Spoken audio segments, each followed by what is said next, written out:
Please keep bombing.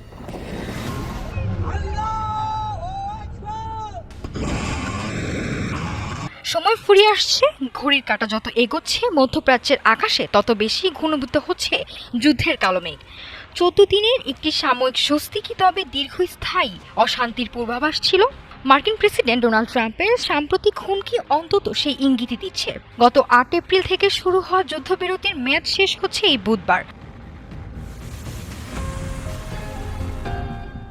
কথা ছিল এই সময়ের মধ্যে ইসলামাবাদে আলোচনার টেবিলে মিলবে স্থানীয় সমাধান, কিন্তু টানা 21 ঘন্টার ম্যারাথন বৈঠক শেষে দুই পক্ষই ফিরছে খালি হাতে। কোনো চুক্তি সই হওয়া তো দূরে থাক, দ্বিতীয় দফা বৈঠক নিয়ে তৈরি হয়েছে চরম অনিশ্চয়তা। এমন থমথমে পরিস্থিতির মাঝে সোমবার যেন বারুদে আগুন ঢেলে দিলেন ট্রাম্প। মার্কিন সংবাদ মাধ্যম ব্লুমবার্গকে দেয়া সাক্ষাৎকারে স্পষ্ট জানিয়ে দিলেন কোনো বাজে চুক্তি করতে তিনি রাজি নন। তার ভাষায়, হয় ভালো চুক্তি নয় ফের গোলাবর্ষণ।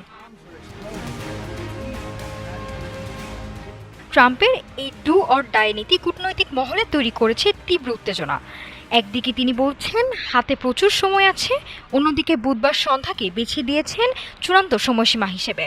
বিশ্লেষকরা বলছেন এটি ট্রাম্পের সেই চিরচেনা আর্ট অফ দ্য ডিল কৌশল হতে পারে, যেখানে চরম চাপ সৃষ্টি করে ইরানকে সমঝোতায় বাধ্য করতে চান তিনি।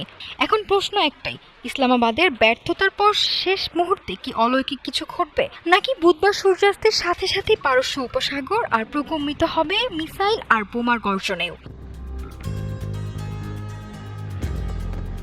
চুক্তি আর যুদ্ধের মাঝখানে এখন মাত্র কয়েক ঘন্টার ব্যবধান। পুরো বিশ্বের নজর এখন ওয়াশিংটন আর তেহরানের দিকে। বুধবার সন্ধ্যা কি শান্তি আনবে, নাকি এক নতুন ধ্বংসযজ্ঞের সূচনা করবে, তার উত্তর দেবে সময়।